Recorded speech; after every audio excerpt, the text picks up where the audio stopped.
Hey, hello everyone. This is Pooja Raghuvanshi and welcome back to my YouTube channel. और आज हम बात करने वाले हैं oily scalp, oily hair, dandruff और ऑयली हेयर के लिए जो शैम्पू यूज़ करना चाहिए वो एंड होम रेमेडीज़। और मैं एक्सपेक्ट करती हूँ कि आज के इस वीडियो के बाद आपको ऑयली स्कैल्प और डेंड्रफ से रिलेटेड कोई भी इशू फेस नहीं करना पड़ेगा। आपको खुद से समझ आ जाएगा आपको प्रोडक्ट कैसे परचेज़ करना है, कैसे यूज़ करना है और क्या करना चाहिए अपने डेंड्रफ के साथ और क्या बिल्कुल भी नहीं करना चाहिए। वीडियो स्टार्ट करने से पहले बता दूं कि मैं स्कैल्प के बारे में बात कर रही हूं, लेकिन मैं आपको स्किन के बारे में थोड़ा सा बेसिक नॉलेज दूंगी और बताऊंगी कि स्कैल्प और स्किन में क्या डिफरेंस आ जाता है, क्यों हम स्किन की केयर इजीली कर पाते हैं और स्कैल्प की नहीं कर पाते, क्यों स्किन पे डेंड्रफ जैसी कोई चीज़ें नहीं होती हैं, बीमारियाँ इतने आसानी से और स्कैल्प पर हो जाती हैं। तो हमारी जो स्किन का ये दिखने वाला पार्ट है ना, ये पार्ट ही 6 लेयर में बना हुआ है। सबसे नीचे की इसमें स्ट्रेटम बेसिल नाम की लेयर होती है जो ऊपर अपने ऊपर एक के बाद एक 6 लेयर्स बनाती जाती है, वो लेयर बनाती है और उनको ऊपर भेजती जाती है। सबसे ऊपर की जो लेयर होती है वो स्ट्रेटम कॉर्नियम होती है जो हमें दिखाई देती है। और जितने भी ट्रीटमेंट्स हम करते हैं जैसे क्लीनिंग वगैरह, नहाना, पानी लगाना, पोंछना, ये सब स्ट्रेटम कॉर्नियम पर करते हैं। तो ये जो लेयर होती है ये डेड स्किन सेल्स की होती है जो बाहरी एनवायरनमेंट से हमको बचा के रखती है। ये जो सबसे ऊपर की स्ट्रेटम कॉर्नियम लेयर है वो टाइम टू टाइम शेड होती रहती है, झड़ती रहती है, कह सकते हो हटती रहती है। मतलब हम चलते फिरते भी रहते हैं, हमें नहीं पता होता, लेकिन थोड़ी थोड़ी स्किन हमारी निकलती है। जैसे बिस्तर पे या हम नहाते हैं तो नहाते टाइम शेड हो जाती है, या हम इस एरिया को वाइप करते हैं टॉवल से या लोशन लगाते हैं, किसी भी फॉर्म में ये लेयर कांटेक्ट में आती है, रब होती है और निकलती रहती है। बट स्कैल्प पर भी निकलना चाहिए। बट होता क्या है कि हम इस तरीके से डायरेक्ट कांटेक्ट में नहीं रहते हैं किसी भी चीज़ के, कि टॉवल से रब कर रहे हो या कोई भी चीज़ कर रहे हो जिससे ये लेयर निकल सके, क्योंकि ये बालों के अंदर होती है, हवा भी नहीं पहुँच पाती है और फ्रिक्शन भी नहीं हो पाता है किसी भी चीज़ का। तो इस वजह से ये लेयर नहीं निकल पाती है और बहुत सारी सेल्स के जमा हो जाने की वजह से हमें ईचीनेस या प्रॉब्लम्स हो जाती है यदि हम इसे टाइम टू टाइम क्लीन और सही तरीके से क्लीन नहीं करते हैं। तो टेक्निकल पर जाते हैं तो जब डेड स्किन सेल्स हैं वो टाइम टू टाइम क्लीन नहीं हो पाती हैं, तो उन डेड स्किन सेल्स में प्रेजेंट फैट और ऑयल को एक मेलेसीजिया नाम का फंगस जो हमारे स्कैल्प पर पाया जाता है वो उसे खाता है और वो ग्रो हो जाता है।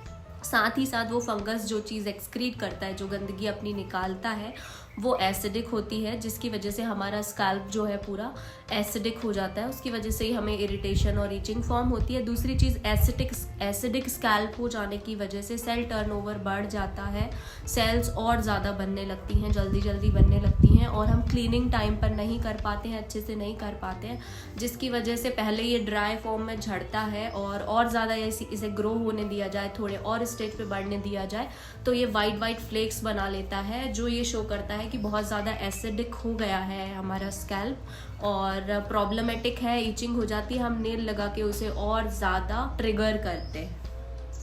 अब मैं यहाँ पे आपको 2 ऑप्शंस बताने वाली हूँ। एक, नॉर्मल मार्केट में हमारे जो शैम्पूज अवेलेबल हैं वो भी एक सोल्यूशन है ऑयली स्कैल्प की ऑयलीनेस को रिड्यूस करने और एंटी डैंड्रफ सोल्यूशन की तरह जो वर्क करते हैं। उसके अलावा यदि आपको मेडिकेटेड सोल्यूशन चाहिए तो उसके लिए कीटाकोनाजोल आता है 2% कॉन्सेंट्रेशन में।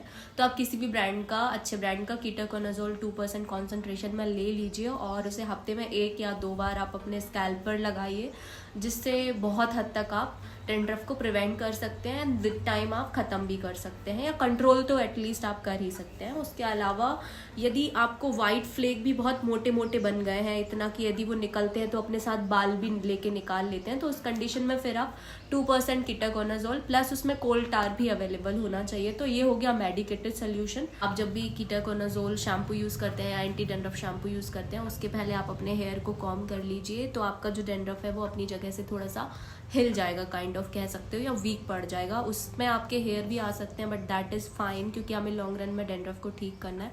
उसके बाद फिर आप शैम्पू करते हैं तो ईजिली वो रिमूव हो जाता है और आपको कंसिस्टेंट रहना पड़ेगा, लगातार ये चीज़ करते रहनी पड़ेगी। उसके बाद ही आपको अच्छे रिजल्ट्स देखने को मिलेंगे।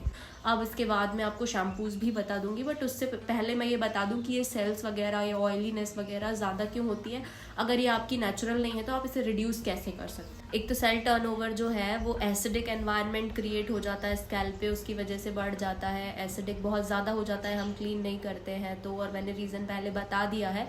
इसके अलावा हमारी इंटरनल हेल्थ भी इस पर इम्पैक्ट डालती है। यदि हम स्ट्रेस्ड हैं, बहुत ज़्यादा ओवर थिंकर हैं, हमेशा अपना ब्लड फ्लो बढ़ाए रखते हैं, बहुत ज़्यादा बॉडी में हीट जनरेट होती है स्ट्रेस की वजह से, तो उसकी वजह से भी सेल टर्नओवर रेट बढ़ जाता है। तो हम अपनी बॉडी को, अपने माइंड को जितना काम करने की तरफ काम करेंगे, स्ट्रेस का आपने सुना भी होगा कि बोलते हैं कि स्ट्रेस लेने से हेयर फॉल होता है, और हेयर फॉल का डायरेक्ट कॉन्टैक्ट डैंड्रफ से है।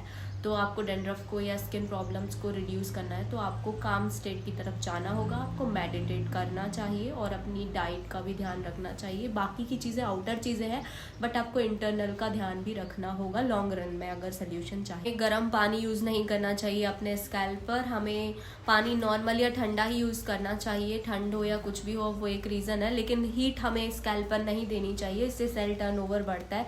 सेल टर्नओवर बढ़ेगा तो डैंड्रफ की प्रॉब्लम बढ़ेगी, हेयर फॉल भी बढ़ेगा, तो हमें इस चीज़ का स्पेसिफिकली ध्यान देना चाहिए। अब मैं आपको बता देती हूँ कुछ होम इंग्रेडिएंट्स जो बहुत इफ़ेक्टिव हैं, बट उनको सही तरीके से यूज़ करना इम्पॉर्टेंट है। यदि आपके स्कैल्प पे एसिडिटी इतनी ज़्यादा बढ़ गई है, फंगस बहुत ज़्यादा ग्रो हो गया है, तो उस कंडीशन में आप उसको क्योर करने के लिए यदि आप कोई होम इंग्रेडिएंट यूज़ करना चाहते हैं तो आपको उसकी एसिडिटी से भी ज़्यादा एसिडिक कोई चीज़ यूज़ करनी होगी। और हमारे आसपास सबसे अच्छे से यदि कुछ अवेलेबल है तो वो दही होता है, लेकिन नॉर्मल दही नहीं, दही एकदम खट्टा इतना हो जाए कि वो झाग छोड़ने लगे, उसमें बबल्स आने लगे, उस कंडीशन वाला दही आप अपने स्कैल्प पर रखिए। शुरुआत में यदि आपको कुछ नेल के निशान वगैरह है तो आप 5-10 मिनट रख के देखिए। यदि आपको दिक्कत नहीं हो रही है तो आप 15 से 20 मिनट उसे रखिए, उसके बाद आप वॉश कर दीजिए। लेकिन आप उसको वॉश शैम्पू से करिए, ऐसे लगा मत छोड़ दीजिए धोने के बाद, नहीं तो उसमें भी जो ऑयल प्रेजेंट होता है उससे वो फंगस और ज़्यादा ग्रो हो जाएगा। तो आपको इस चीज़ का ध्यान रखना है। एक और चीज़ मैं बता देती हूँ होम इंग्रेडिएंट में। मेरी बेटी जाग गई है, जब ये सोती रहती है तब मैं वीडियोस बनाती हूँ, अब ये मुझे वीडियो नहीं बनाने देगी। हाँ बेटा बेटा बेटा, कोल्ड हो रखा है। तो गाइस सेकेंड इंग्रेडिएंट है ऑनियन का जूस, प्याज का रस, और उसमें 1 से 1.5 नींबू मिला दीजिए। लेकिन आपको यदि घाव है तो आप उसको 2-4 मिनट रख के वॉश कर लीजिए शैम्पू से, और घाव नहीं है तो आप कंटिन्यू बहुत देर तक रख सकते हैं उसे, 15 से 20 मिनट तक तो रख सकते हैं। और एल्स आप ये कर सकते हैं कि आप लगातार मत रखिए, आप दिन में 1-2 बार यूज़ कर लीजिए 5-5 मिनट रख के। तो इस तरीके से आप कर सकते हो। एक बार में ज़्यादा देर रखने से उस पर जलन होने की दिक्कत होती है। तो ये 2 होम इंग्रेडिएंट हैं, एक बहुत खट्टा दही उफान मारता हुआ वाला, और एक प्याज के रस में आप नींबू का रस मिक्स कर लीजिए। तो ये 2 इंग्रेडिएंट्स हो गए हैं, और मुझे बस इतनी ही चीज़ें बतानी थी इसके बारे में। बाकी के मैं आप शैम्पूज़ कौन कौन से हैं अच्छे ब्रांड्स के जो इफ़ेक्टिव हैं वो आपको शेयर कर देती हूँ, और उनकी पिक्चर के साथ मैं अपना वॉइस ओवर दूँगी। एक चीज़ और बतानी थी कि यदि आपका स्कैल्प ड्राई है और आप मॉइस्चराइजिंग शैम्पू यूज़ करते हो, लेकिन अब एंटी डैंड्रफ शैम्पू तो ऑब्वियसली ड्राइंग इफेक्ट देगा क्योंकि वो ऑयली स्कैल्प के लिए बनाए गए होते हैं, तो उस कंडीशन में आप ये कर सकते हैं, अपने स्कैल्प पर एंटी डैंड्रफ शैम्पू लगा ले, साथ ही साथ अपने हेयर लेंथ पे मॉइस्चराइज़र जो कंडीशनर होता है वो अप्लाई कर ले, ताकि जो ड्राई शैम्पू है उसकी ड्राइनेस, उसका जो झाग है वो आपकी लेंथ को ड्राई ना कर सके। और जिनके हेयर ऑयली है और उन्हें उसका ऑयल भी थोड़ा रिड्यूस करना है तो उस कंडीशन में कोई दिक्कत नहीं है, बट जनरली होता ये है कि हेयर हमारे ड्राई हो जाते हैं, फ्रिजी हो जाते हैं, तो उस कंडीशन में एंटी डैंड्रफ शैम्पू हमारी लेंथ पर नहीं लगना चाहिए। तो साथ ही साथ कंडीशनर भी यूज़ करना है लेंथ पर। ये है लॉरियल का स्कैल्प एडवांस। मैं इन सारे शैम्पूज़ के डिस्क्रिप्शन में प्राइस तो नहीं, लिंक दे दूँगी, और सारे ही शैम्पूज़ का वर्क ऑलमोस्ट सेम है, तो कोई प्लीज़ मुझे पर्सनल मैसेज करके एक शैम्पू सजेस्ट करने का मत बोलना। मैंने बेस्ट ब्रांड्स के शैम्पू अच्छे से इंग्रेडिएंट वगैरह रिसर्च करके फिर शेयर किया, यहाँ पर डिटेल्स इनकी दी हुई है। आप लोगों को अलग से बस ये करना है कि आपका जो भी बजट अलाउ करता हो उसके हिसाब से आप शैम्पू परचेज़ कर सकते हो। मैं लिंक डिस्क्रिप्शन में दे दूँगी, तो उसके हिसाब से अपने प्राइस बजट के हिसाब से आप लोग शैम्पू ऑर्डर कर लीजिएगा। सारे ही बेस्ट है, ऐसा नहीं है कि इनमें से कोई सस्ता है या महंगा है। तो बस आपको मम्मा के साथ खेलना है, मम्मा के साथ खेलना है। मम्मा वीडियो एंड कर दे। हाँ, आप 1 ईयर की हो जाओ फिर आपको भी वीडियो में लेके आएंगे, सारे लोगों को देखना है आपको भी। आप बहुत छोटू हो ना, इसलिए आपका फेस नहीं दिखा सकते, है ना। सेंसिटिव होते हैं छोटे बच्चे, है ना, वर्ल्ड में न्यू न्यू आए होते हैं।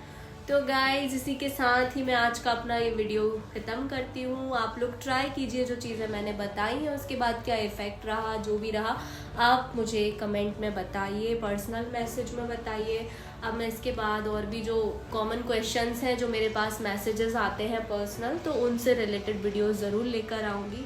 और मैं इन्फॉर्मेशन और डिटेल में भी बता सकती हूँ, बट मुझे लगा कि इतना सफिशिएंट होगा आपको हेल्प कर पाने के लिए, खुद के स्कैल्प की, ऑयलीनेस की, डैंड्रफ की।